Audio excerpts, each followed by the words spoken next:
Welcome to Fear and Fiction, where the stories are strange and the fear is real.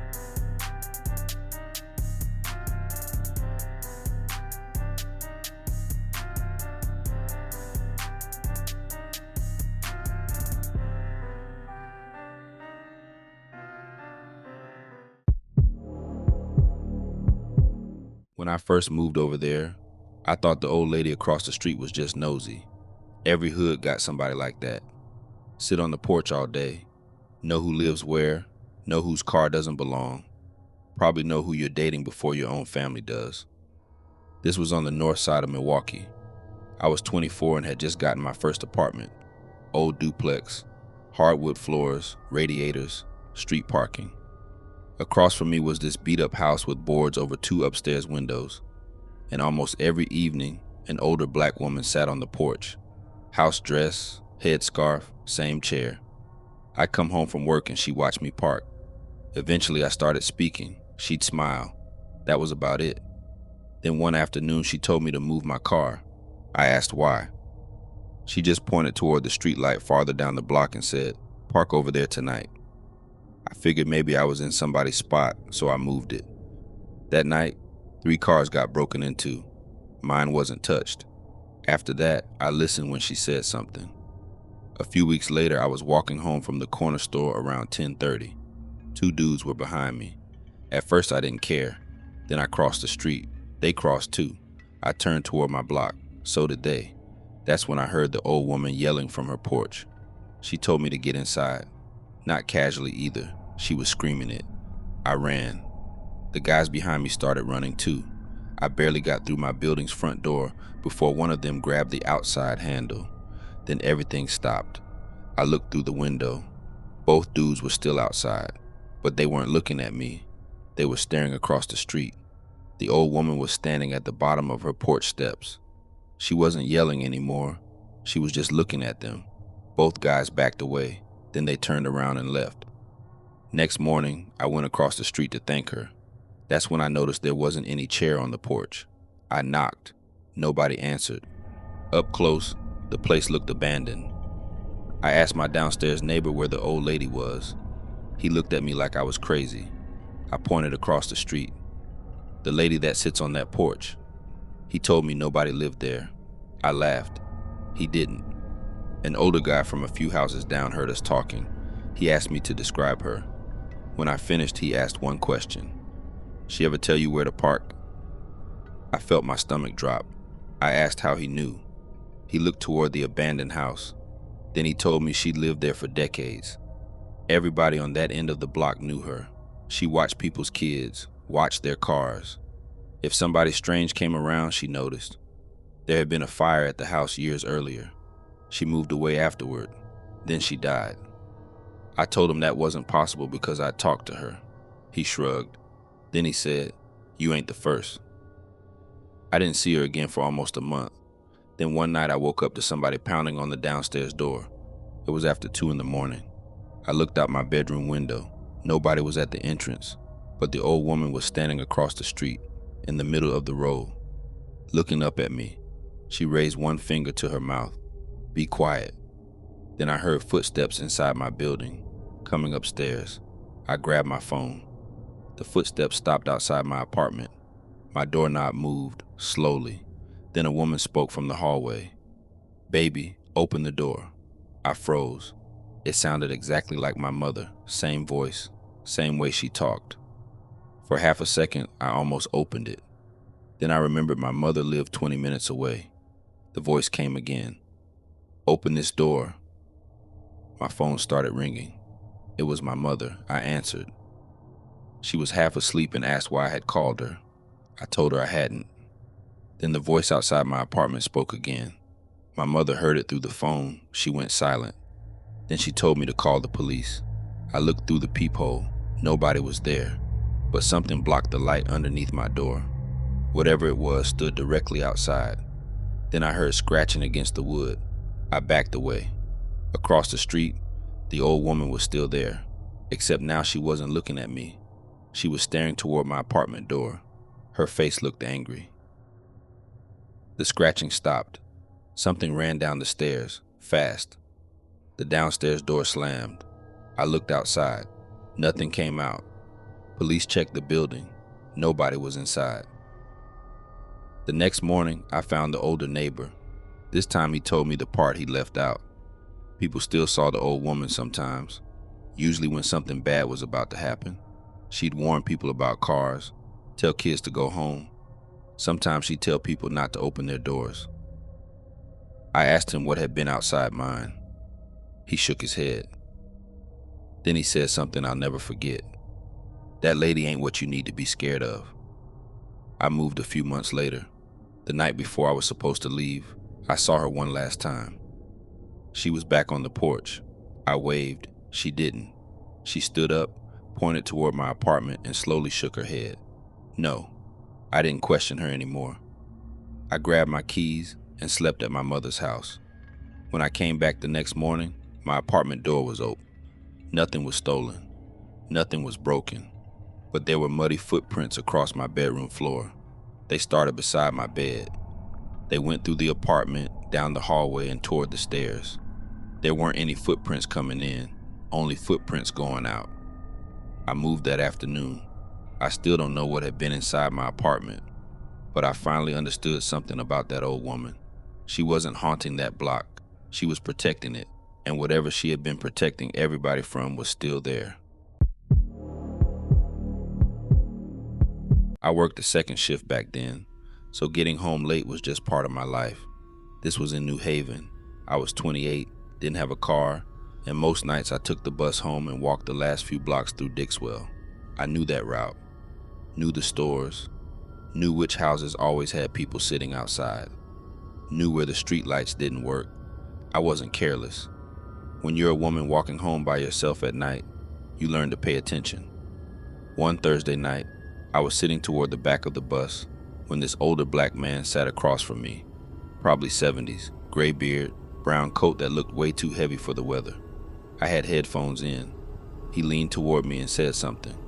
I pulled one earbud out. He asked, "You getting off up there?" I said, "Yeah." He shook his head. "Not tonight." I looked at him. He told me to stay on the bus and get off at the next stop. Now I'm irritated. I don't know this man. I told him I was good. He looked out the window, then said, "Suit yourself. Just don't let that woman walk behind you." That got my attention. I looked outside. Didn't see any woman. The bus reached my stop. I got off. The older man stayed on. As the bus pulled away, I could see him watching me through the window. I started walking. Everything looked normal. Couple cars parked along the street, music coming from somewhere, television flickering through somebody's window. Then I noticed how quiet it got, not gradually, all at once. The music was gone. No cars passing. Even the traffic I should have been hearing a block over seemed to disappear. That's when I heard somebody walking behind me. I remembered what the old man said. "Don't let that woman walk behind you." I didn't turn around. I just walked faster. The footsteps matched me. I sped up. So did they. I crossed the street. They crossed too. Now I'm scared. My apartment was still 2 blocks away. I pulled out my phone and called my brother. No signal. That didn't make sense. I had service there every day. Then I heard a woman behind me. She asked if I knew what time the bus came. I kept walking. She asked again. Closer this time. I looked across the street at the windows. Somebody had to be awake. That's when I noticed something that scared me worse than the voice. Every house was dark. Not just lights off. Dark. Porches, windows, everything. It looked like the whole block had been abandoned. I started running. The woman ran too. I could hear her shoes behind me. I reached the corner where I normally turned toward my apartment, and there she was, standing ahead of me. Older woman, long dark coat, head tilted slightly to one side. I stopped. There was no way. I had been hearing her behind me. She smiled, then asked me the same question. "What time the bus come?" I turned around. Nobody behind me. When I looked back toward her, she had moved closer. I ran the other direction. I didn't care where I was going anymore. I just wanted people, cars, anything. Then I saw headlights. A city bus was coming down the street. I ran toward it waving both arms. The driver stopped even though I wasn't at a stop. Doors opened, I jumped on. The driver looked at me like something was wrong. I told him somebody was chasing me. He looked through the windshield. Then his face changed. He closed the doors immediately. I turned around. The woman was standing in the street behind us. She wasn't chasing anymore, just watching. The driver pulled off. I asked him to call somebody. He didn't answer. He kept looking in his mirror. Then he asked where I'd gotten off. I told him. He said, "Why would you get off there?" I told him that was my regular stop. He shook his head, said that wasn't possible. The route hadn't stopped on that block for years.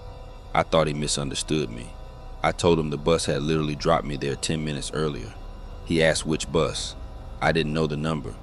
Then I remembered the older man, gray beard, brown coat. The driver stared at me, asked me to describe him again. When I did, he didn't say anything for a while. Then he told me an older driver used to work that route. Everybody knew him. He had driven nights forever. Years earlier, a young woman disappeared after getting off near that same stretch. Police eventually found her body in an abandoned house. After that, the driver kept telling women not to get off there alone. He complained about the stop constantly, said it wasn't safe. I asked what that had to do with the man on my bus. The driver said the older driver had died almost 5 years earlier. I didn't believe him. I figured he was trying to scare me. He dropped me closer to my apartment. My brother was waiting outside because apparently I'd called him 3 times. I told him my phone had no signal. He showed me his screen. 3 missed calls from me, all 3 voicemails.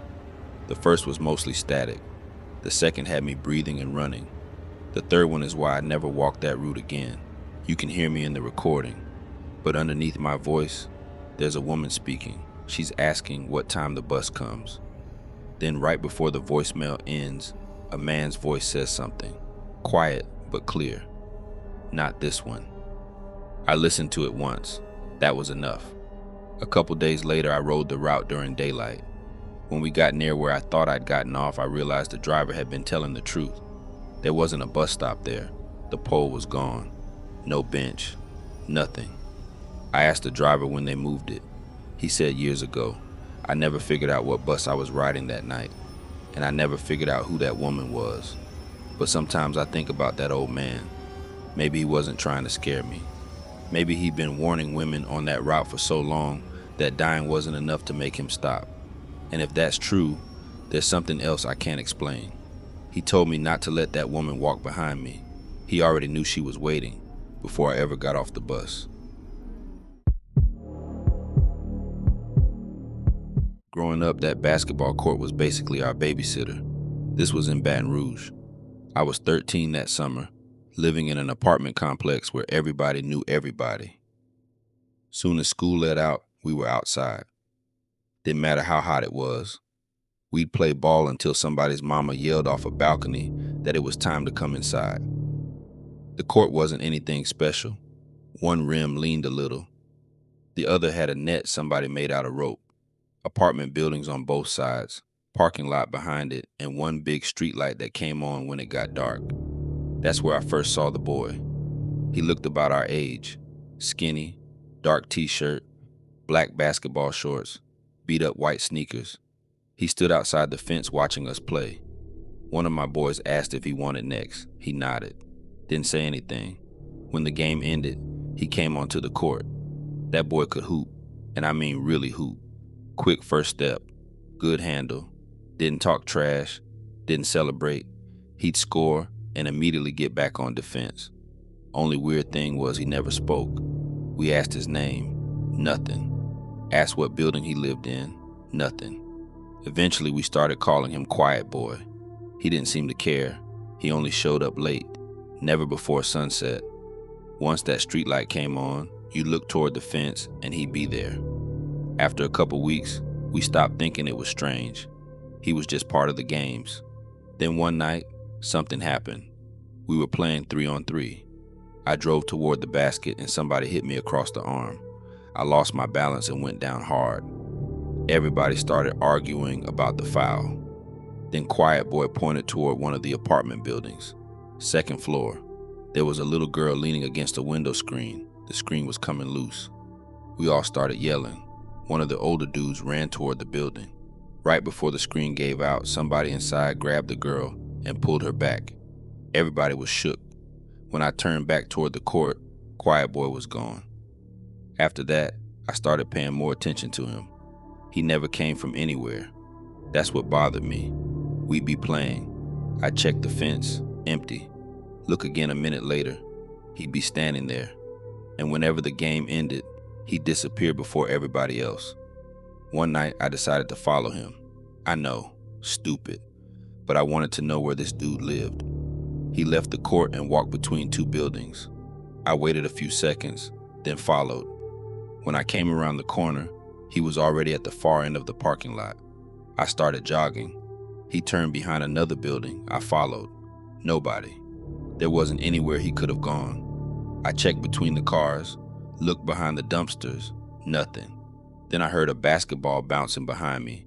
I turned around. Quiet Boy was standing underneath the streetlight by the court, way back where we started. He had the ball under his arm. I ran home. Didn't tell anybody. I knew how it sounded. A few nights later, one of my friends brought his older brother outside. His brother had grown up in those same apartments. Soon as he saw Quiet Boy, he stopped walking, just stared at him. Then he told us to get off the court. We laughed. He wasn't laughing. He walked onto the court, grabbed his little brother, and told everybody to go home. Quiet Boy stood near the three-point line watching him.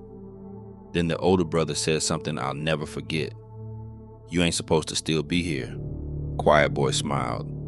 First time I'd ever seen him do that. Then the streetlight went out. It was only dark for maybe 3 seconds.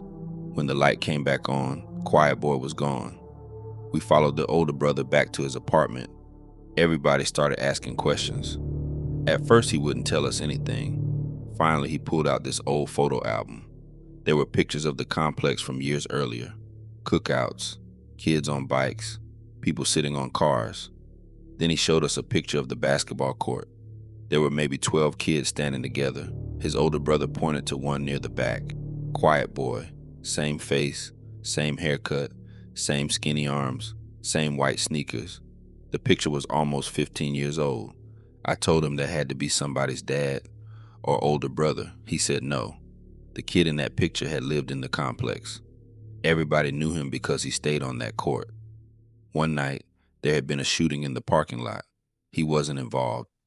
Wasn't even the target. Just a kid in the wrong place.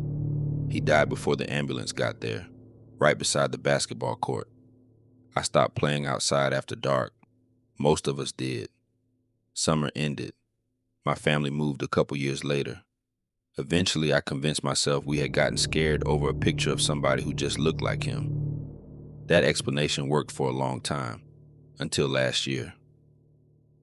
I was back in Baton Rouge visiting family. I hadn't been near those apartments in almost 20 years. I decided to drive past. Place looked different, new paint, different cars. Some buildings had been renovated, but the basketball court was still there. There were kids playing. I parked across the street and watched for a minute.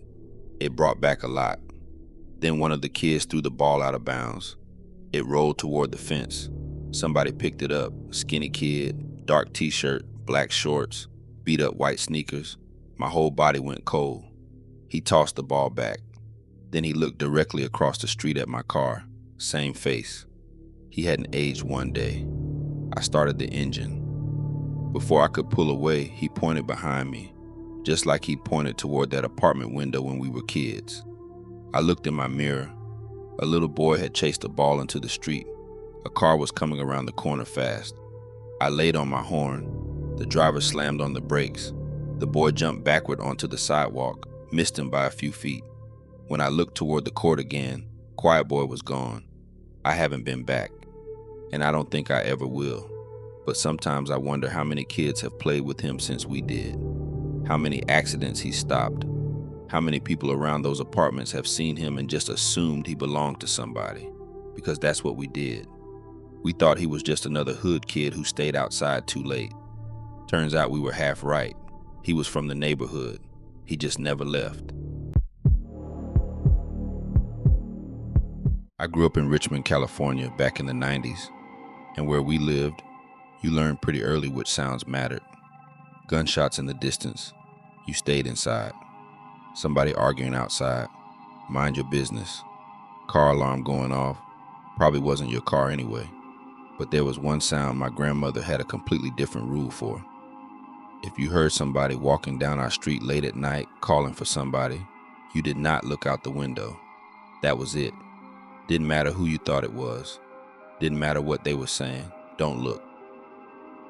I was 12 when I finally broke that rule. My grandmother's house was the house everybody ended up at. Cousins sleeping over, family coming through, neighbors sitting in the kitchen. During summer, somebody was always there. The first time I heard the man, I was sleeping on the couch. It had to be after midnight. I woke up because somebody outside was calling for a woman. Same name over and over. He wasn't yelling. That's what made it creepy. He sounded calm, like he was walking down the sidewalk looking for somebody who should have been waiting for him. I started getting up. My grandmother came out of her bedroom immediately. She told me to lie back down. I asked who it was. She said it didn't matter. Then she checked every curtain in the living room to make sure they were closed. The voice eventually faded down the block. Next morning, nobody talked about it. A few weeks later, I heard him again. Same voice, same woman's name. This time, one of my cousins was staying over. We both got curious. We were creeping toward the window when my grandmother caught us. She got mad. Not regular grandma mad either. She told us if we ever heard that man, we were never to look at him. My cousin asked why. She said, because he ain't calling you. That sentence stayed with me. For a while, we turned it into a joke. Anytime something weird happened, we'd say he ain't calling you. Then one night, my grandmother wasn't home. She had gone to stay with one of my aunts. My cousin and I were there with an older relative who had fallen asleep watching television. Sometime after 1, the voice came back. The man was farther down the street at first, calling the same woman's name. My cousin looked at me. I looked at him. We knew exactly what the other was thinking. This was our chance. We went to the front window. I moved the curtain maybe an inch. There was a man walking underneath the streetlights. Tall, dark clothes, walking right down the middle of the street. He would take a few steps, stop and call that woman's name, then keep walking. I remember being disappointed. That's it? Some dude walking around drunk? I whispered something to my cousin. The man stopped. He was probably 4 or 5 blocks away. He slowly turned toward our house. I let the curtain go. My cousin started laughing quietly. Then the man called the woman's name again. Except now, his voice sounded closer. I looked again. He was standing directly across from the house. I never saw him walk there. He was just there, under the streetlight. His head was tilted back, looking toward our window. I couldn't make out his face. My cousin whispered for me to move. Before I could, the man called another name, mine. I dropped to the floor. My cousin stopped laughing. Neither one of us moved. Then he called my name again, closer, not from across the street, from the sidewalk. We woke our older relative. At first he thought we were playing. Then the man called my name a third time. The whole room changed. He jumped up and turned off the television, locked the front door. Then he told us to get away from every window in the house. That's when I knew this wasn't just some story my grandmother made up. We sat in the hallway, where there were no windows. Nobody spoke. A few minutes later, somebody stepped onto the front porch. The boards creaked under their weight. Then the screen door moved. The front doorknob turned once, slowly. Nobody knocked. Nobody asked to come in. The handle just stayed pushed down for a few seconds, then released. My cousin started crying. I wasn't far behind him. The footsteps moved away from the door, then stopped underneath the living room window. The man said my name again, but this time he wasn't outside. His voice came from inside the living room. We could hear him breathing. My older relative grabbed both of us and pushed us into a bedroom. He closed the door and told us not to come out. I don't know what he did after that. I heard him praying. Then I heard something moving around the living room. Furniture creaked. Something scraped across the floor. Then everything went quiet. We stayed in that bedroom until morning. When my grandmother came home, she knew something had happened before anybody told her. She looked at the living room window. There were fingerprints on the inside of the glass. Not outside, inside. She asked me one question. "Did you look at him?" I started crying. She didn't yell. She just sat down. That's when she finally told me why we weren't supposed to look. Years before I was born, a woman had lived a few houses down. One night, a man came looking for her. Nobody knew exactly what happened between them. The story changed depending on who told it, but the woman disappeared. The man did too. After that, people around the neighborhood started hearing somebody walking at night, calling her name. At first, people would look. Some would even go outside. Then the stories started.